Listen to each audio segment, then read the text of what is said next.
Bonjour à tous, on se retrouve pour le quintet de jeudi, direction l'hippodrome de la Riviera à Cannes-sur-Mer pour le prix Jules Roquayrol, quintet qui va se disputer en réunion 1 course 1 départ 13h55, des 8 et 11 ans, parcours de tenue, corde à gauche, quintet très ouvert au papier, mais sur la piste de Cannes-sur-Mer, faut avoir énormément de tenue. Merci pour vos commentaires, vos likes, n'hésitez pas à laisser vos sélections dans le forum des commentaires, on peut s'abonner à la chaîne YouTube, ça c'est gratuit, ça vous permettra d'être au courant. N'oubliez pas de cliquer sur la cloche des notifications, vous serez prévenu dès la mise en ligne des vidéos et des lives. On va retrouver les résultats de lundi, donc hier. On a presque bien commencé. On a un tiercé des ordres en 7 dans la sélection. Notre base gagnante, Félix Ozorme, à 10 contre 1, a raté un peu son départ et a produit vraiment une ligne droite de toute beauté. Celui-là, le jour où c'est qu'il va bien sortir des stalles, il gagnera son quintet. Et l'excellente réunion du côté d'Agen pour les membres du JDT, Journal des trotteurs. Je rappelle qu'on peut s'abonner via le bouton rejoindre à côté du bouton abonnement. C'est sans engagement. Vous avez l'étude de la réunion complète, CDJ, repéré, report, JB, bref, il y en a pour tout le monde. Et on a fait un perfect avec nos objectifs 4 sur 4 dans le Lot-et-Garonne. Donc bravo à tous les gagnants. Allez, c'est parti pour la sélection de ce quintet très ouvert.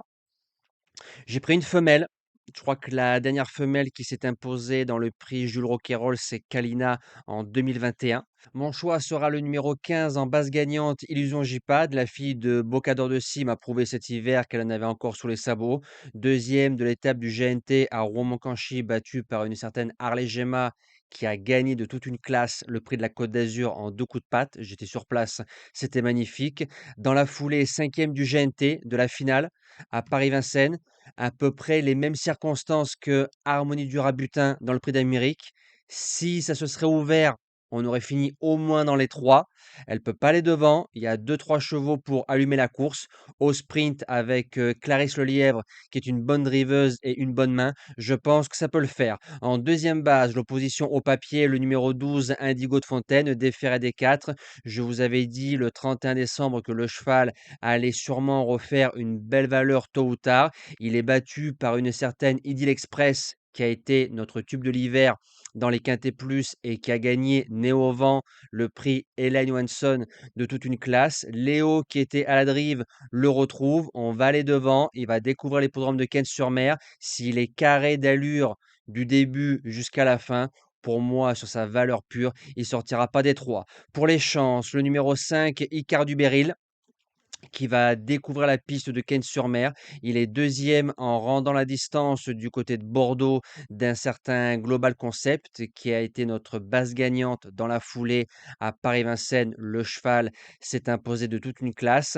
Quand on prend ces deux quintets à écart du Béryl face aux Européens cet hiver à Paris-Vincennes, c'était très très bien. Il a du coffre, suffirait de s'adapter au tracé cannois pour faire l'arrivée. En quatrième position, le 10 Héros des Mottes, le fils de Bird Parker, c'est the spécialiste de la piste de Cannes-sur-Mer. Il a changé d'environnement. Juillet dernier, sur la piste, en 1:13,2 facilement, il battait un certain Grethoff Madric, quatrième du quintet de référence. S'il venait à refaire une valeur et sur ce qu'il a fait de mieux avec l'excellent Maxime Grasset, ça pourrait passer pour une place dans les 5. En cinquième position, le numéro 8, Grethoff Madrid, qu'il a fait un très bon dernier kilomètre dans le quintet de référence, le prix 1 de mai à Cannes-sur-Mer en 12,7. C'est un excellent chrono. C'est un cheval qui est à l'aise sur la piste. Gabi le connaît. C'est pas un gagneur, c'est un placé avant coup.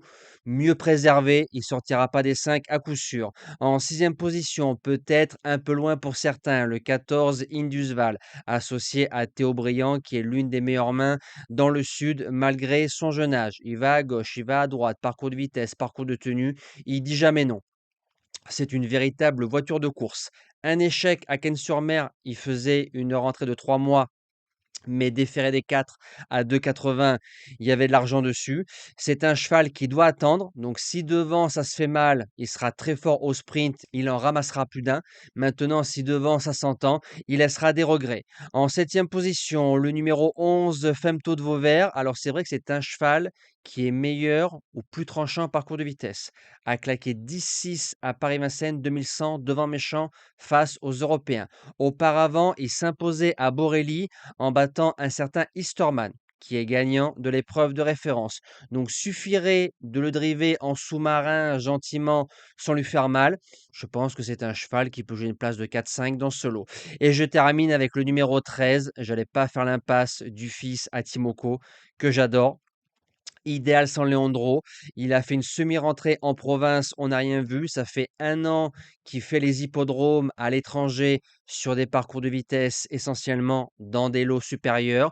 Sa dernière belle sortie, c'est à Volvega, groupe 2, derrière Diva Ek et Hadès de Vandel.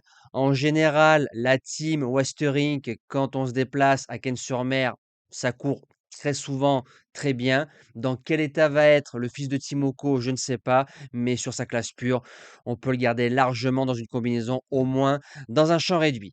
Nous, on se dit à demain pour un tout nouveau quintet. Prenez soin de vous et merci à tous.